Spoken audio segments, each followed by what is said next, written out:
Ladies and gentlemen, welcome to the Voice by Matt show. My name is Matt Bertho. I am your host. And today I have Danny, he goes by Danny Z, Danny Paulin with me.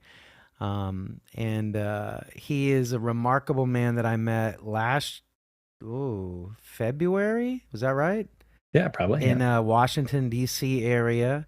We were at a networking event, and Danny was the closer, the keynote. And Danny's been all over the world doing crazy tricks and inspiring people to do more. And he's been through a lot, and he's going to probably talk about that on the podcast today. But Danny, also, Danny gave me some real good truth before we jumped on the podcast.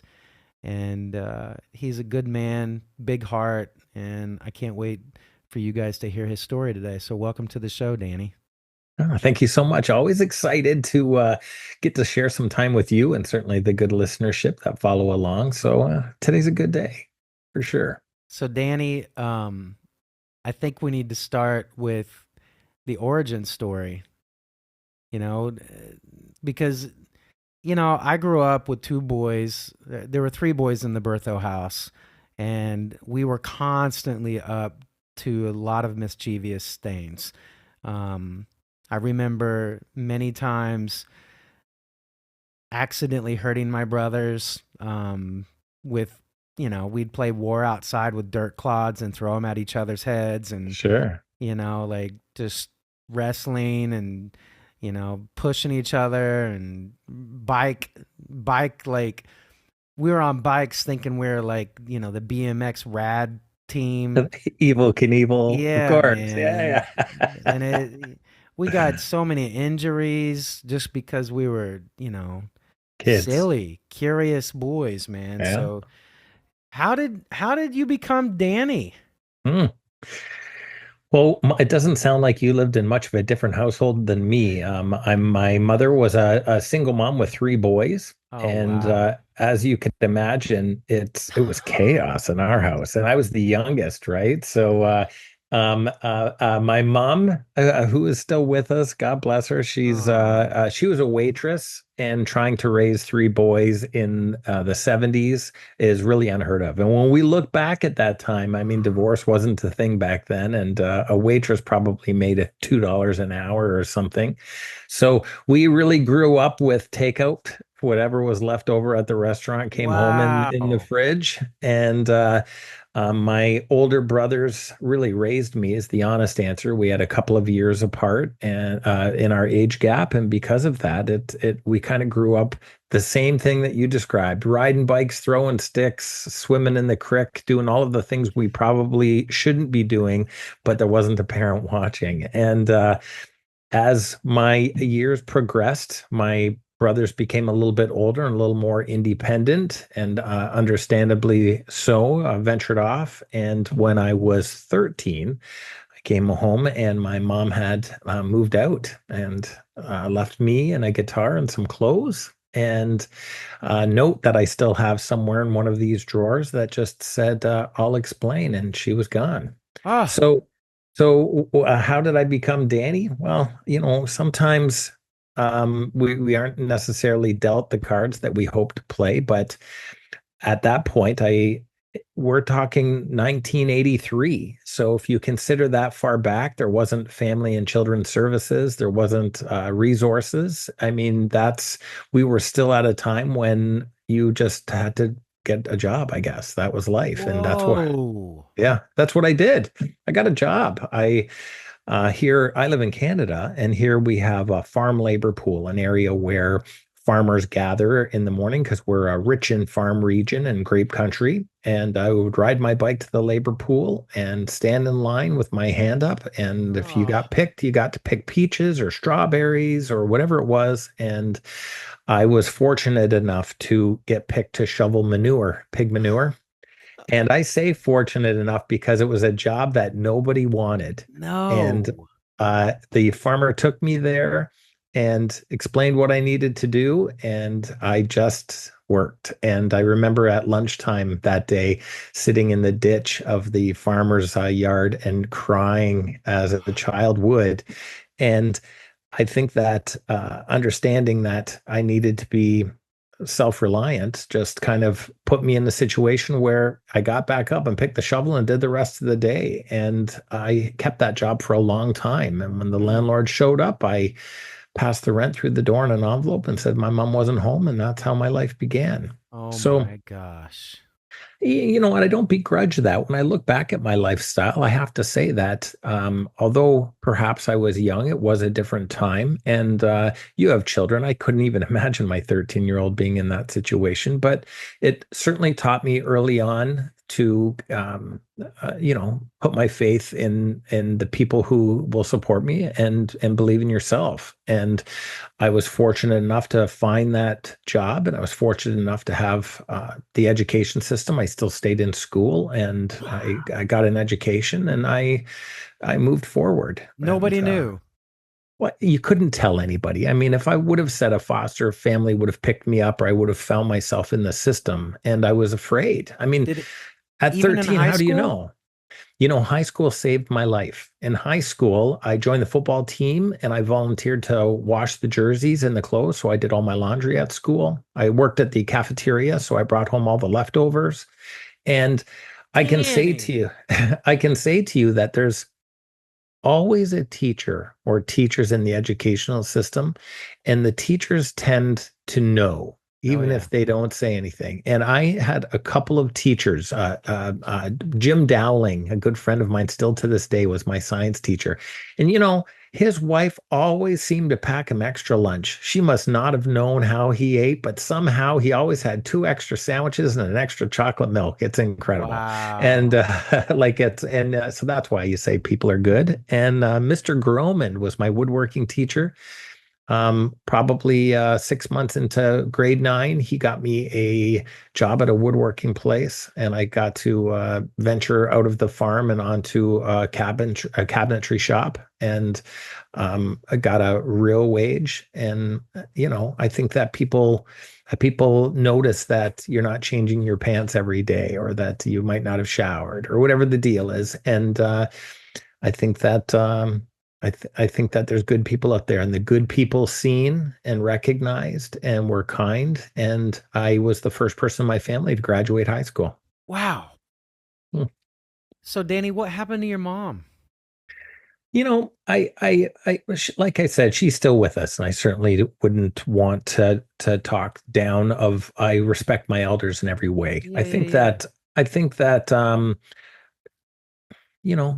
she met somebody, and I think that she probably was confused at the time. I think Mm. that we were in a situation where the person that she was with perhaps didn't want children, or looked at what we were dealing with. I mean, we've certainly worked past those times now that I'm an adult, and Yeah. she's an elderly woman, is the truth behind it. But it was different times, and I can say this: I'm not making excuses for her or me, but in the early 80s isn't the times we live now. Like, it No. truly isn't. And I think that that's back in the day when sometimes he did that. I think if my mom was telling a story of her childhood, she would say at 6 years old we had to work the farm, or you know what I mean? Like, when you go back to now the 50s or the 40s, like, I mean, Yeah. the truth is we change in times. So as a proud father, which I am, I just certainly hope I can provide a better situation for my own children and learn from where I've been. You have. You have. Yeah. So Danny, after high school, did you go to college? No. No. In 1980, I did very well in art class. I was always the artist, and Really? I graduated in 1988. And in that 8 years, It's a good year. I developed some artistic skills. And in 1988, I graduated high school and opened a tattoo shop.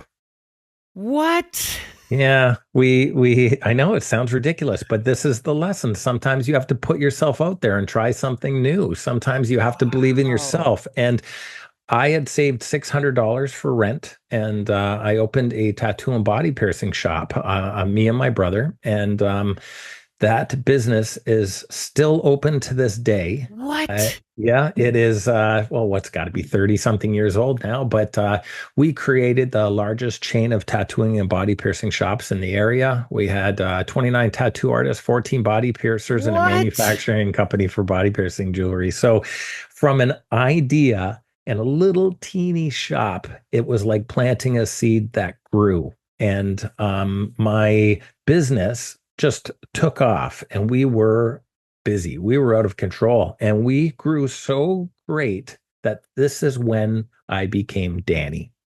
You see, do you have any tattoos? One.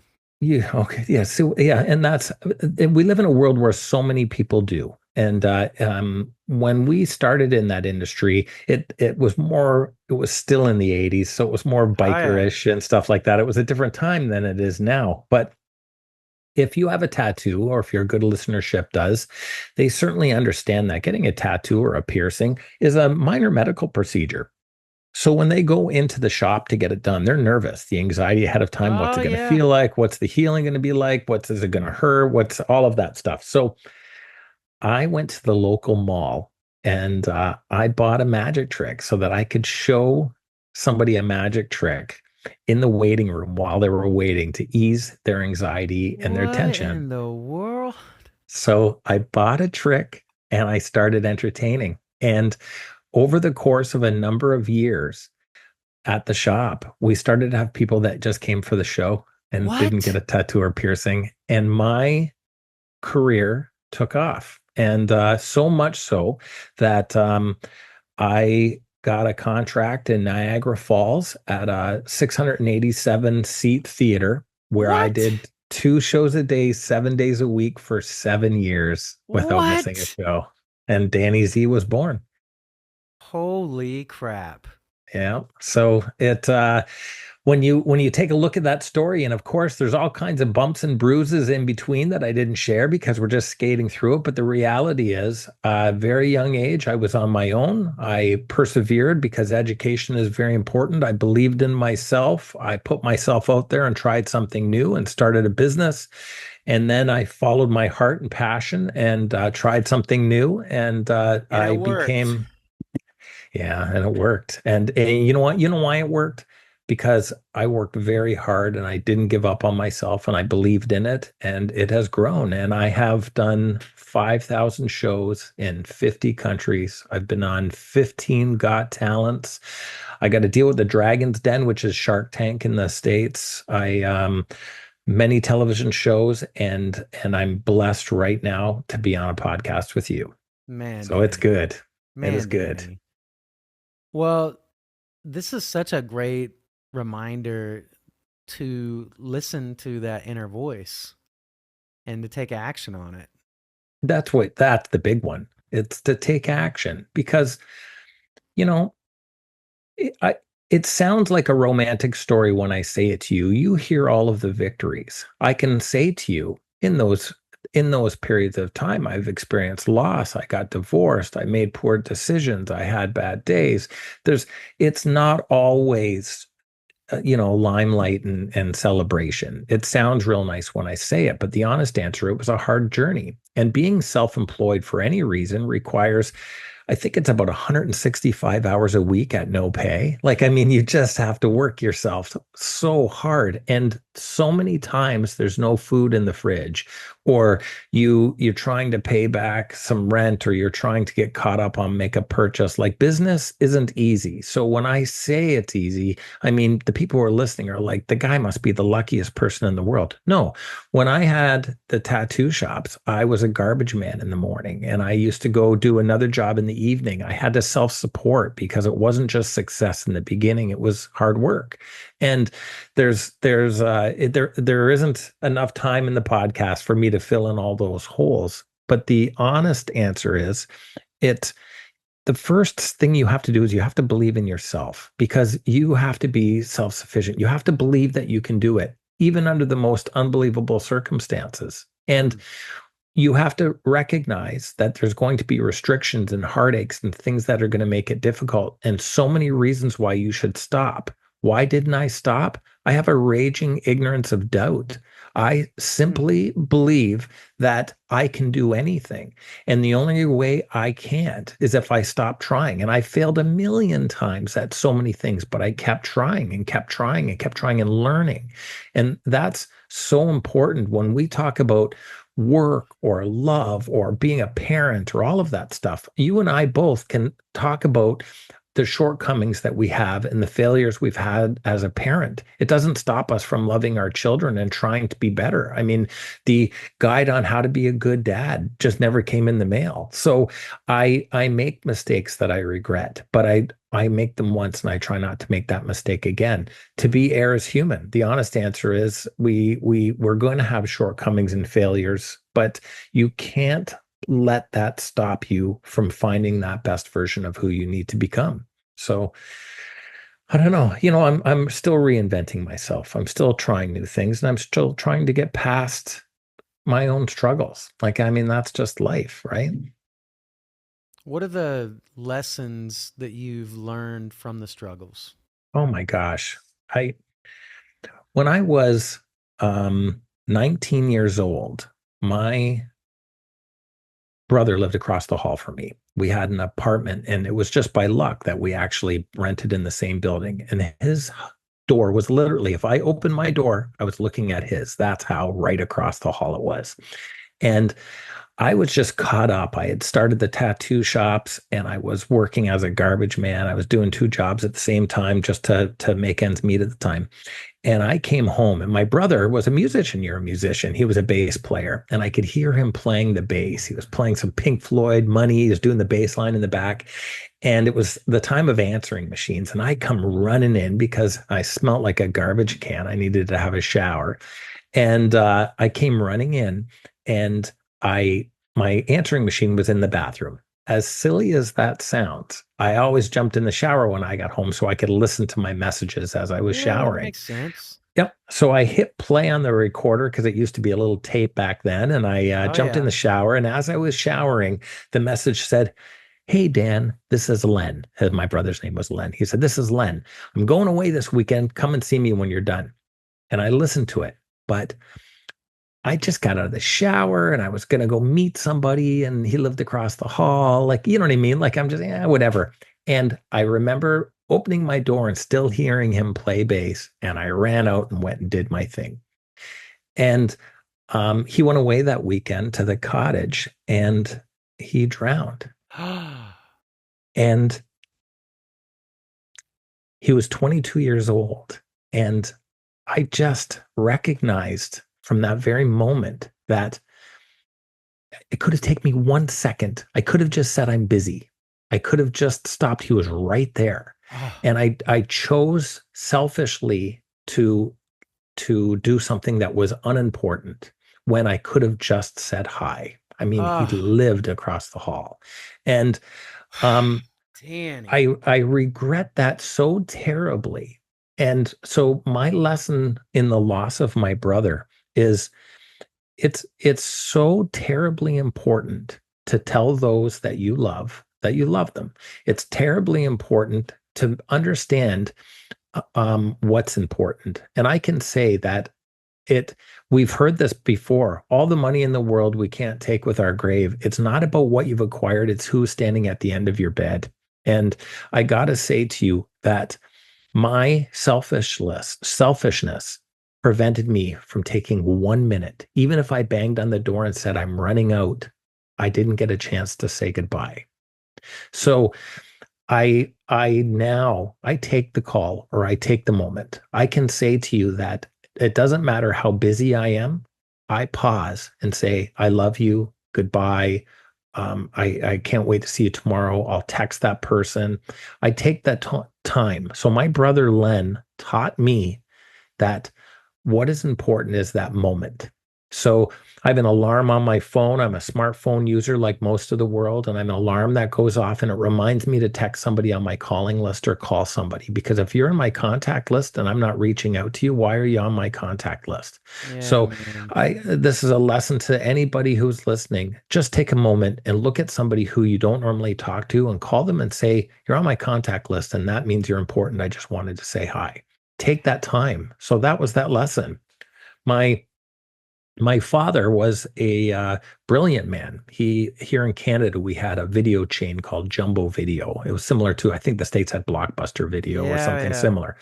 My dad created that chain and he What? built them all over the country. And him and I um, just had a great life as father and son. And I have to say that he retired when he was in his mid 40s based on this chain of jumbo videos that he created. And he had a beautiful home in Boca Raton, Florida, and he was well off. I mean, home in Canada, home in Florida, beautiful cottage in Muskoka area up north, God's country. Like, I mean, and he had the financial security that he needed to live the life. And he was power washing his roof in Florida and he ingested uh, some products from pesticides that gave him terminal multiple myeloma lung cancer.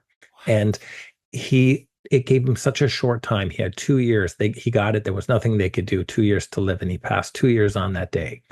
My lesson with my father is two things. One, it doesn't matter how much money you have. It doesn't matter what you have and what you've accumulated.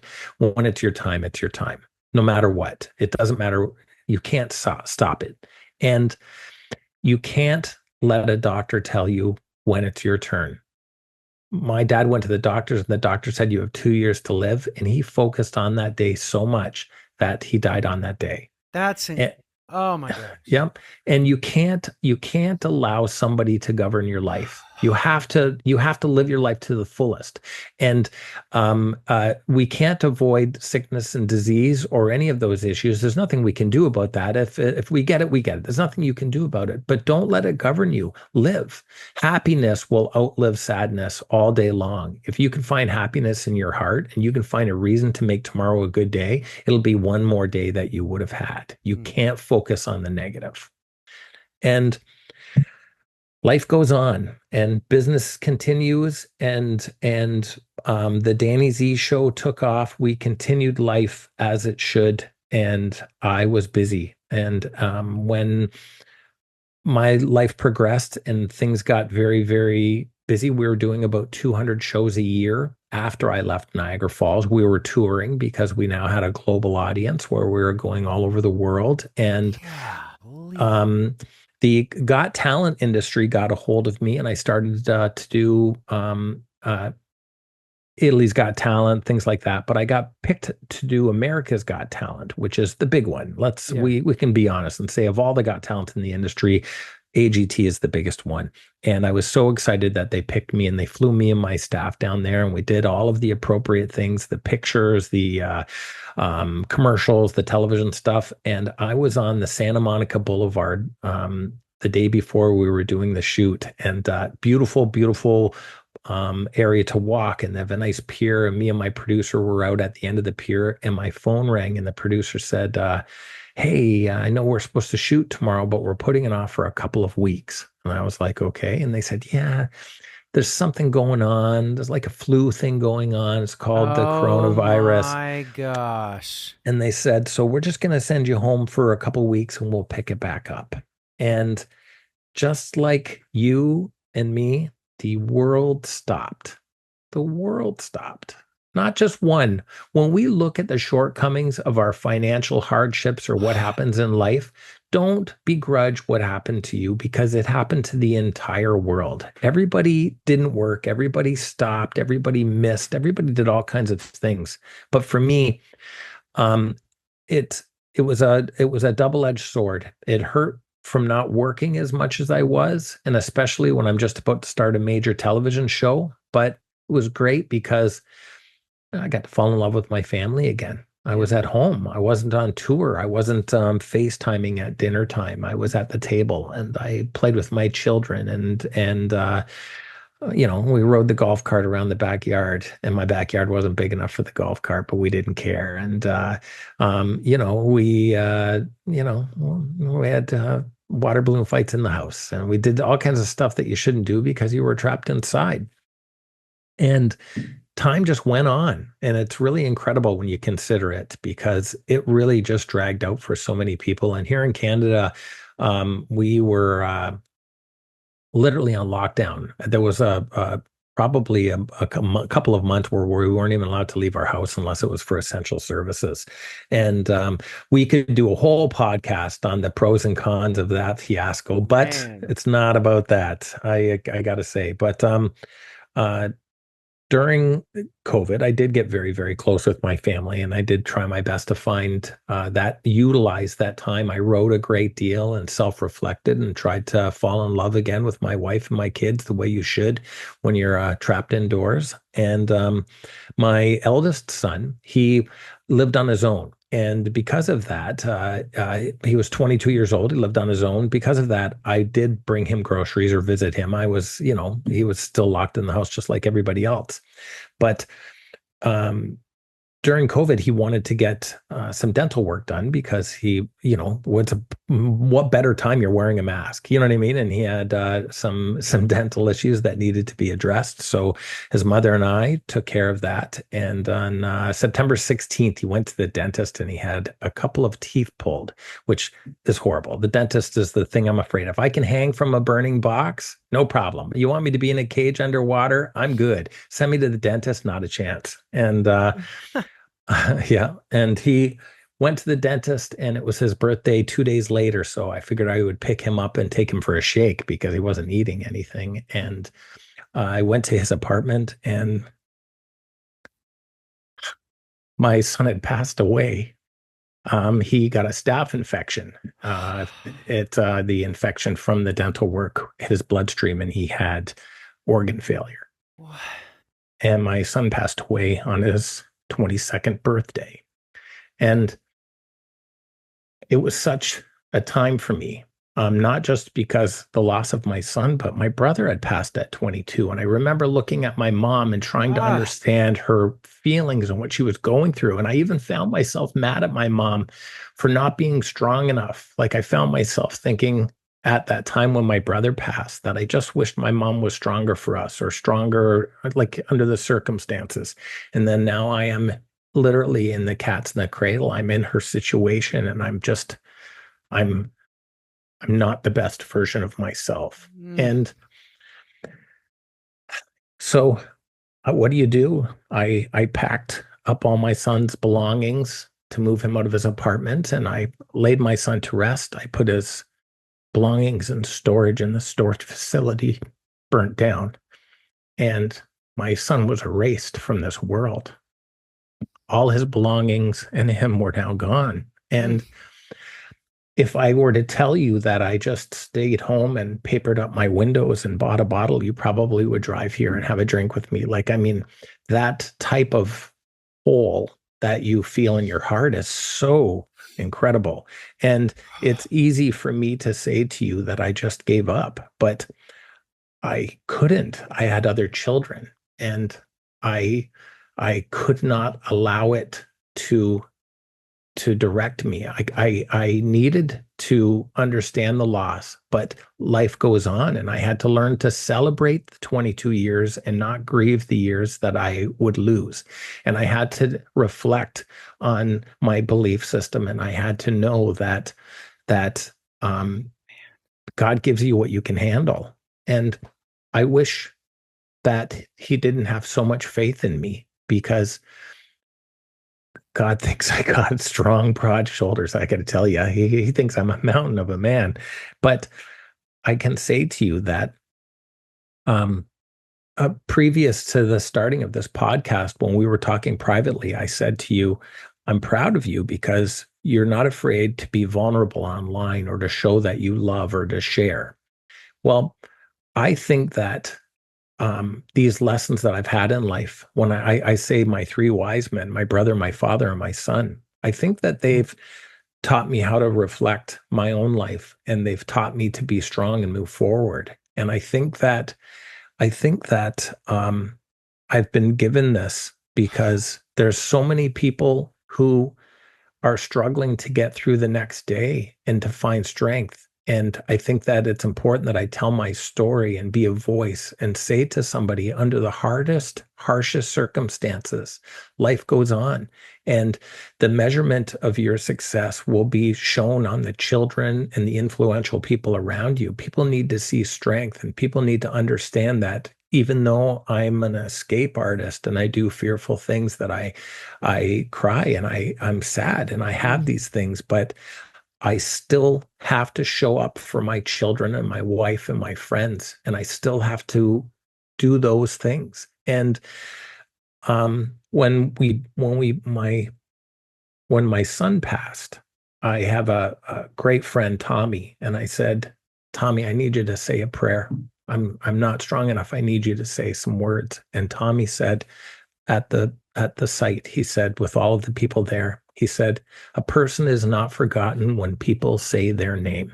And he said, I'm going to count to three, and I want everybody to say Mason. And Oh, he counted to three, and we said my son's name, and we counted to three, and we said it again and again. And when I went home, I just didn't know how I would get through the day. And I got the call, and I went back to AGT, and I went and did my escape, and I told my story, what? and and and having a global audience. The day after it happened, I had more than 6,000 messages on my Instagram, and I had people from all over the world email or call, and people people say my son's name. And I can say to you that so many people who were struggling said it inspired them to understand that you have to move on or you have to try. And my son has given me the strength and the ability to remind others. So I can say to you, talking to you, I can say to you that the loss of my brother reminds me to take the time. The loss of my father reminds me to remind others that it's not about what you have, it's about what you give. And the loss of my son reminds me that life goes on. So when a person listens to this or is shared with this, and I have that ability to talk, you have to love unconditionally. You have to be vulnerable, and you have to allow yourself to be open. You have to believe in yourself, and you have to accept your failures, take ownership for them, and step forward. And you have to find love within yourself when you have every reason not to. And you can't blame yourself for anything that happened yesterday, because you're not that person leading into tomorrow. So when I tell all of these stories and I share them with you, and I tell you that today's a good day, Matt, today I'm on a podcast with you, and people will hear this story and they'll be affected, and they will kiss the baby, drink the wine, dance with the wife in the kitchen, and they will find a reason because something I said will resonate them. And when you go to church and it's you the message isn't for you that day, or when you are talking to somebody and it doesn't resonate you, it's because the pastor wasn't saying it for you that day. And there's somebody, one person in your following, in your listenership, that needed to hear what I needed to say today. And because of that, I will affect them in a fashion that will change them and hopefully make them love and live, because we don't know when it's our turn. And I can say to you that life is very much like a book. We start off with blank notes and we write the words, and the beginning of the book is about first words and new tastes and crawling. And as we progress through that book, we get into deeper lifestyles and deeper lives. Halfway through the book, we talk about relationships and children and marriage and all of that stuff. But at the end of the book, you don't know how it's going to end. We can't decide how many pages are left. And I can say to you that That day, my son put his pen down and stopped writing.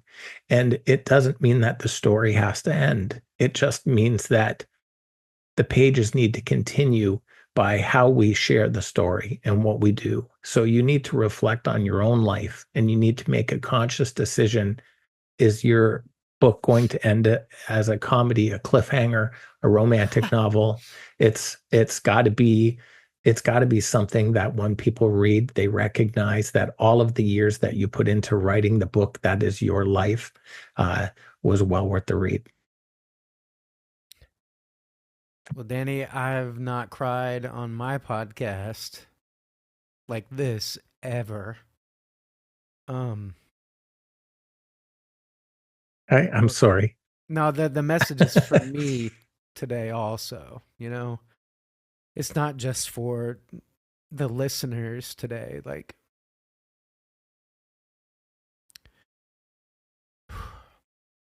God really speaks through you, and you are an instrument of God's truth and what people need. You're a pastor in your own right.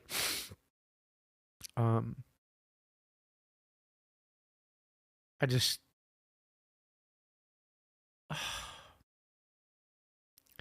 the way that you framed your dad and your brother and your son,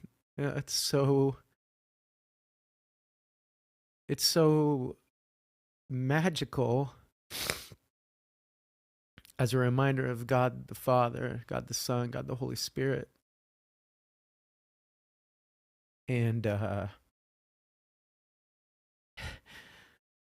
it is magical that you got the call for AGT right after that happened, man. Like the Yeah, it didn't make it easy. I have to say to you that I wasn't the best version of myself, and I wasn't strong. I wasn't. I don't even know if I was ready, but I needed to no longer be on the couch. I needed to I needed to do something, and I needed to show my other children that life goes on, and I needed them to be inspired, and I didn't even need to. I owed it to them. I mean, I'm their father, and I think that how we yeah, lead, I think that how we I think the example that we lead for our children should be a representation of our fathers. And I needed them to know that I was strong enough and that they should find strength in that. And I needed them to be able to tell the story to their children, yeah, right? And so it was bigger than me. And it was a global platform that would allow me to touch others. And yeah, God gives you what you can handle. And I don't know I hope he doesn't have more in store. yeah, Okay. But I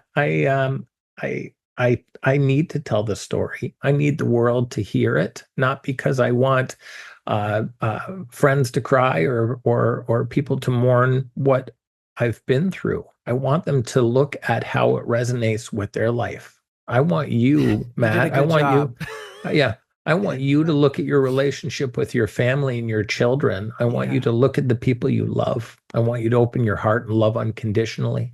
I want you to, you know, let things go and kiss your son at bedtime and say, today's a good day. I want you yep, to look at all of the things that we carry and for what, the things that we harbor and the things that slow us from being the best version of ourselves. And I want you to be affected by my life so that it's a measurement of your success moving forward. I yeah. think that I think that if we're able to articulate that and make that work in this program, I think that today's a good day. That's it. I think today's a good day. So I, How are the rest of your children? you know, my beautiful wife and I just had a new baby 9 weeks ago, and I will say to you that his name is Thomas Dashel Oh, Finley. And uh, Dashel means from the heavens, which I think is beautiful. And uh, my friend Thomas, who started the Mason 1, 2, 3 movement, was such a loving friend and a God-loving man, one of the most religious people that I'm friends with. And uh, I named my son Thomas after him. Um, and not just because he's such a great man, but in the last year and a half, he has Alzheimer's and he doesn't remember. Ah, So I want the world to say his name. So I named my son Thomas. golly, Danny. So the world will say my son's name and they will remember Tommy.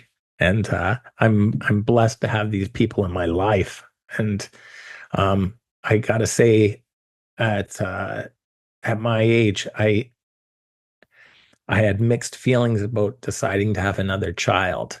And I recognized that it was such a blessing for me. I look at this beautiful baby and I just love unconditionally. And I recognize that um, the innocence of a new child who just counts on you and lives for you and longs for your touch. And this beautiful boy just reminds me just of all my reasons. And the my other beautiful children, they're healthy and intelligent and engaging and well. And I think that um, this baby gives them the opportunity to understand what the meaning and the beginning of life is. Now, unfortunately, that they've experienced loss. So, um, uh, bearing a brother and raising a brother will be a beautiful lesson for all of them. And so our family's blessed. What a I gift. Yeah, it's a gift. That's the best way to say it. It's a beautiful gift. And um the the opportunity to share have brought me great friends. You and I live a great distance away, and I care about you and your circle a great deal. And what a small world life would have been without such a big story. And I gotta say to you that it's made a such an impact on my circle of people who help carry me. You know, life is life is so funny. I was flying back from New York and they wouldn't allow me to check a bag because it was 2 pounds over. Oh my goodness. My baggage allowance was too big. So I couldn't take the bag on the plane. I could put it underneath it. And as I was on the plane, I was reflecting on how we have baggage allowances, but there's nobody that checks how much weight we're carrying in life. We don't have a baggage allowance on us. And when we carry the weight of the world on our shoulders, nobody says you're overweight. Nobody says it's too heavy for you. And sometimes people just watch. And I I that resonated with me that I can't carry this because it's too heavy, but I can carry everything else. And I think that my circle of friends, you being one of them, the people who are out there, when they reflect on your story or when they talk with you about it or share their love, they help carry some of that weight. So I think the more people who I share, I Mm, let a little bit of that baggage that I'm carrying in my heart, I let a little bit of it out because it doesn't mean I'm letting it go. But when you say it and talk about it, it means that you've put it out there and you can always come back to it. So when I tell that story and you carry a little bit and someone else carries a little bit, it makes it manageable. It makes man. it that I'm strong enough because of others. And I think Oh. that's important. I think that's so important. So recognize your circle and lean on them. And don't be afraid to say to the people around you, I'm overweight. My baggage is too much. And listen, I need to talk to you for 5 minutes, or if you can come and sit with me and have a cup of coffee or whatever the deal is. It's you to take it back to the beginning, you have to be strong enough to be vulnerable. Mm, You have to be strong enough to openly say I'm weak. And you have to not let pride get in the way from a tear. And you have to just allow yourself to be human and let the people who are strong enough to help carry that do that. And if you do, you'll get through it. Life goes on. Man, Danny. I could talk to you all day. I know. I You could talk to you you're all day. you're definitely inspired, man. Like these are all messages I needed to hear today. And you're helping me a ton. Um life, life can throw a lot at you, and you've been thrown tremendous amount of challenges, and you are living proof of strength and faith in God and holding on and listening to that intuition, that Holy Spirit, that inner voice, and taking action in chaos and turmoil, and showing us that there's a way. There's a way to live. There's a way to live and be a messenger of the lessons. I'm so glad I asked that question, but I'm also like, man, because I don't really ask that question on the podcast. What were your lessons? Yeah. That was Well, just for you. you were just steered in the right direction, That was you you know? today. Uh, Yeah, Danny, I really needed this today. I'm glad. I'm glad. I needed to share the story with you, and I appreciate you helping me carry it. It Today's a good day. Yeah, Today's a good day. the gifts that you've been given, strength, resilience, fortitude, grit, pain tolerance, emotionally, spiritually, and physically, right? Um, I want to say this. Anybody that think that life is too much, that thinks that you can't hold any more weight, just listen to Danny's story. He's 54 years old. He's been through the hardest moments in a human's life that we never want to go through. The reality of life, though, is people die. And that's the It's truth. true. Yeah. And my dad passed away in June 2020. He had the Widowmaker heart attack. Um, and that wrecked me. My grandfather, when I was in high school, committed suicide, shot himself in the chest. A lot of the work I do by helping people with their voice is because my grandpa and my dad didn't use theirs, Yeah. and they didn't share their emotions. They didn't have this vulnerability that you've shared today, and that I work with people to share. I will tell you, the things that I've been through recently in the last 2 or 3 years have been very difficult for me to share because it's so painful and embarrassing. And you are giving us all permission to share our journey, no matter how awful or horrible. The fact that we get up every day is a testament to our strength and our will and our fortitude to not give up. I posted a week or two ago about one of my former clients taking his life, Hmm. and every time that happens, it's so close to home. That's why the importance of talking and being open and honest to those that you love. That's why it's important. Is I think that when we hear those tragedies, it's because the person felt alone. And I think that that's that's why it's important to talk to one another. That's why it's important to randomly call somebody on your contact list and remind them that they're important, because you don't know who needs the call or why. You don't know who. Yeah, We all it's not do. for us. Yeah, We all need it. you're right. You're Everyone. right. Everyone needs a call. Yeah. Everyone needs a text. No matter how much you're pissed off at them, or, you know, you haven't talked to them in a long time, no matter how popular or superstar you think they are. I always come back to like Robin Williams and just thinking, wow, like, Yeah. Incredible, right? you, You're you watch him. somebody who you think has everything or should be happy because they put out this funny exterior, all of those things, but was so sad inside.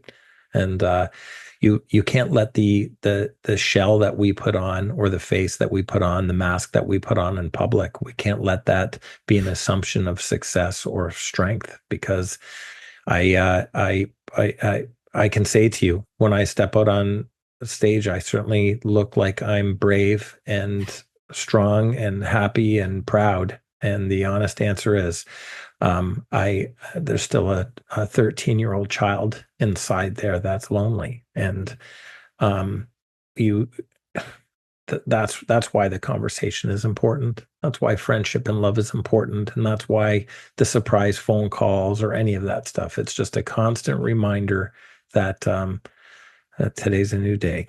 We gotta just get through it. Man, Danny, when I met you after you spoke, I made a beeline to greet you and tell you how much I appreciated what you said. And I didn't think that we'd be having this moment. Well, you know what? It's we're not to decide. It's whatever falls out, right? It's something that somebody maybe you needed to hear today. So that's what it's all about. I think that's what it's all about. It's Well, Danny, what's the next mission, and how can we support you? How can we find you and get in contact with you? Well, if you do a Google search and you search Danny with four Z's, you'll find me. I mean, I'm certainly out there. My website is out there, so that's the easiest way just to look. I gotta say to you that I'm trying to get the world to help find me a stage. I need to tell my story on more stages. I need more opportunity. So, corporations, businesses, and groups that are looking for a speaker, I would like to think that my talk changes a little bit each time based on who I'm speaking to, and the reason why it does is because I read the audience, and I'm fortunate to be able to become what that person needs to hear at that point. And You have a gift, man. I said mm, it. Like, you really have a gift. I'm hoping that instead of being in a burning box or in a cage underwater, that my next phase and stage is to be on stages worldwide, letting people know that today is a good day. And if how anybody in the world can serve me would be to help me find those audiences. That would be wonderful. But in that same respect, I can say to you, Matt, without a doubt, when my phone goes off, it's because you're doing a live, and I always like to check in, and our circle of support are there. And it doesn't matter how busy my day is, I love to send you a heart or send you a message saying I'm listening. And that's the best thing you can do, is when people have something to say, listen and Golly, Danny. be a voice. For sure. So, buddy, when I see I'm on there, if I'm able to, I jump right on and I say hi. It know, doesn't and matter what you're I'm saying. just so blown away by you, especially right now.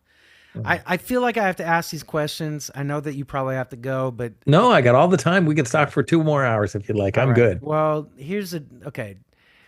Danny, what do you love more than anything in the whole world? Wow. Uh, I don't know if this is cliche or the thing, but my family. I think Yep. that my children are my biggest asset, and as I've said to you even earlier, I haven't always been the best version of myself, or I make mistakes every single day. But I have to say that in all the ridiculousness of my life and everything that I've ever done, anything I've owned or seen with my naked eyes, nothing has been more important than my child's hand in mine on a walk or something so simple, hearing my son laugh for the first time. Like I have to say to you, without a doubt, there's nothing I could love more. Beautiful. What makes you tick? What gets you excited? Um, I'm a musician like you. I love I hear my son in the background. He's letting me know that I'm changing my tone. Yeah. I'm a musician like you. I think that music is the language of the world.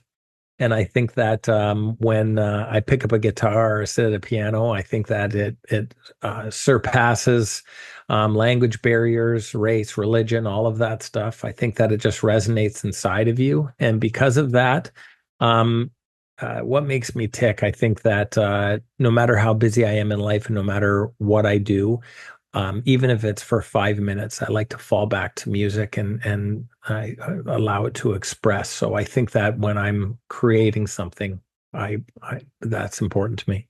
All right, Danny. So I'm going to challenge you. Okay, In your speeches, this is what I would give my client. I'm going to give it to you right now. In your speeches, I want you to add music. nice.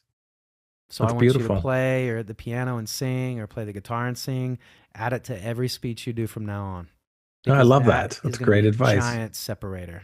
Giant separator.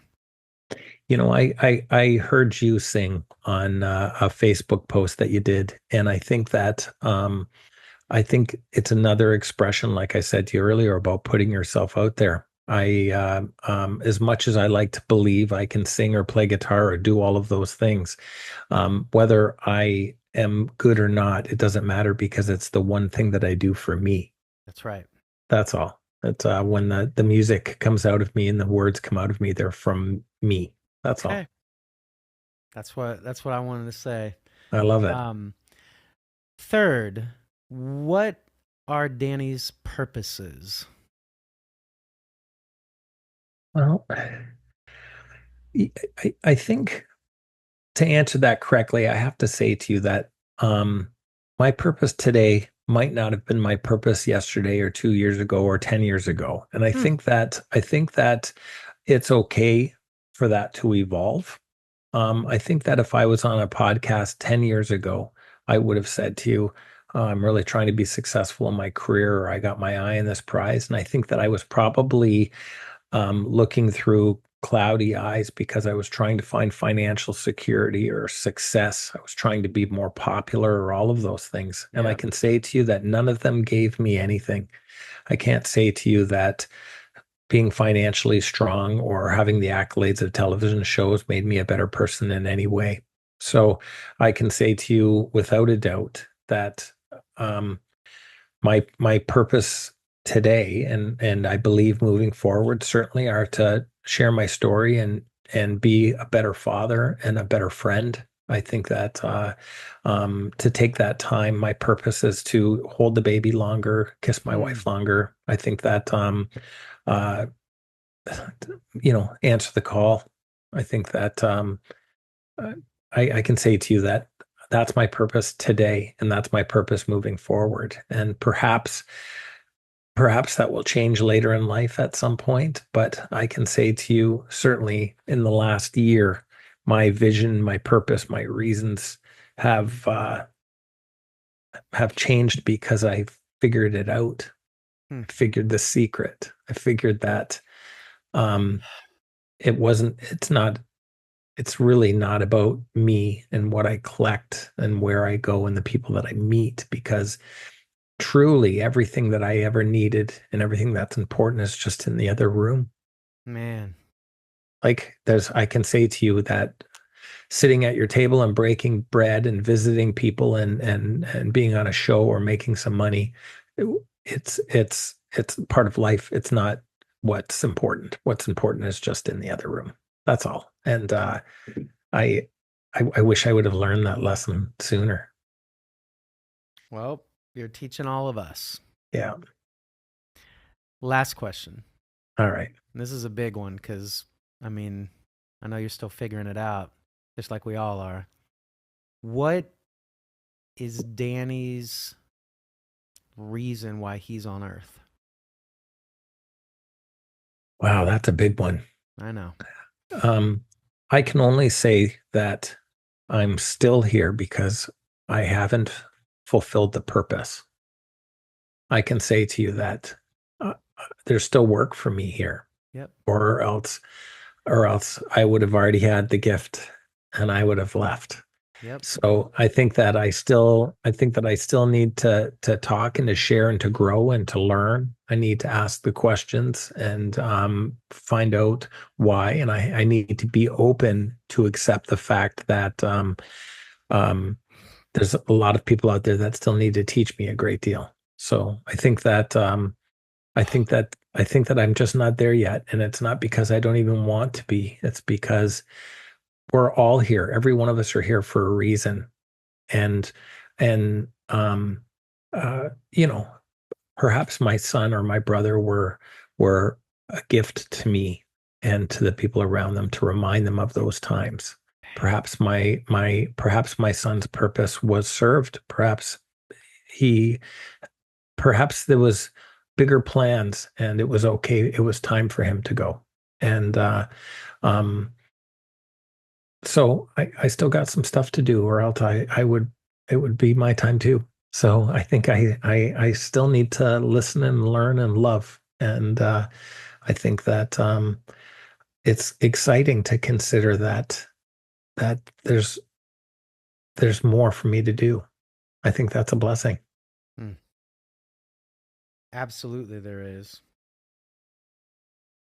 I have to ask because, you know, the four Z's. What's that? My career in Niagara Falls started as a hypnotist. I was a stage hypnotist. Of And course. so the name Z's was putting people to sleep. And as my career grew and my path changed, the name was already a marketable thing. So it just stuck. So it's Man. easy to remember. Well, Danny, is there anything that you want to leave with us today? Yeah. What's next for you? Me? I follow you. Yeah, I follow you a great deal. And I can say to you openly and publicly, I watch you be vulnerable and love. I watch you inspire others and reach towards the moon. I watch you remind people that you're a voice. What's next for you? Wow. I've never had anybody turn it back on me. I I can say to you, and I appreciate you steering the ship for this entire conversation, but I can say in my world, you inspire me and Hmm. I watch you for a reason. So I'm excited to see what your tomorrow holds because it's like an inside scoop on what I got coming. And I can say to you, my friend, that I don't have what you have. You know what you have? You have the ability to get on every day if you're not having a good day. I watch you log on when you have lots to say and when you have nothing to say. But you know what you do? You show up. That's what you do. You show up. You remind people that you're there, even if there's not a reason. And that's why I log on and I watch. You inspire me that you are there for me whenever I need you. And if I don't catch your live, I can watch it on a replay. You don't take it down. Your words are there. So what's next for you? What's next for me is I need to be the father that I'm supposed to be. And not just the father for Max and Leo, because I am their father. I'm very much their father, but more of a spiritual father for everybody else. And it's a big responsibility. Um, I know that what I've been doing my whole life is helping people see their gifts and acknowledging their gifts and pulling them out and let them look at them gifts. So I know that that's part of it. I also know that as you talked about on this podcast, when you speak things out to me, um, there's some healing that happens. Yeah. I've known that for 20 years. And so what's next is I need to write the book. I need to finish it. I also need to tell my story and teach on stages worldwide and encourage more people to share their voice and let their spirit, let their soul come out and say hello. And, um, as we've been on this podcast, it's been kind of interesting. Alan Stein Jr. has been texting, James Lawrence has been texting, and Angela's on all of those with us. Hmm. Um, but my circle is changed, and I'm very honored about it. It's also very humbling because I'm just me. I'm Matt, just like you're Danny. Hmm. And like you and the 13-year-old boy that you see, I see that little 8-year-old boy sitting on his little green grass hill and crying outside. And then later in my life, my neighbor across the way, Steve Files, said, Matt, I was like, I don't know, when I was in high school and he told me this, but he said, Matt, there was a moment when you were crying outside and you were like 8 years old and you were sitting on your little hill in front of your house. And I didn't hear you and I didn't see you, but I felt you Hmm. in my house. And I looked outside and it was you. Wow. So I've always had that energy. It's a gift to fill up auditoriums and fill up rooms. And again, it's a responsibility. It's a discipline that I'm stepping into. But every single thing that you talked about today was something that I needed to hear and I I need love to it. feel. And Danny, I'm so thankful for you. And I'm so thankful that you have connected and reached out because you didn't have to. And I just want to acknowledge you and the gift that you have, the gift that you're giving your kids, the gift that you're giving the world, man. Like, you are living out your full potential. And that's what I want for everybody to do. Like, imagine a world where everybody actually took action on the dreams and the visions that are inside of us. That's incredible. Like, think about that. What would the world be like? We'd be way better off. We'd be way further along in every aspect of life. And you're doing the things that we are the most scared of. And you're showing us you don't have to be so scared, guys. Matt, you're doing it too. So I want you to keep putting yourself out there because I want you to know every time you do, you're giving me a little piece of you to help you carry you through that walk, through that way. So I keep doing it. Don't I will. change. I'm not. I'll keep doing it. Wow, Danny.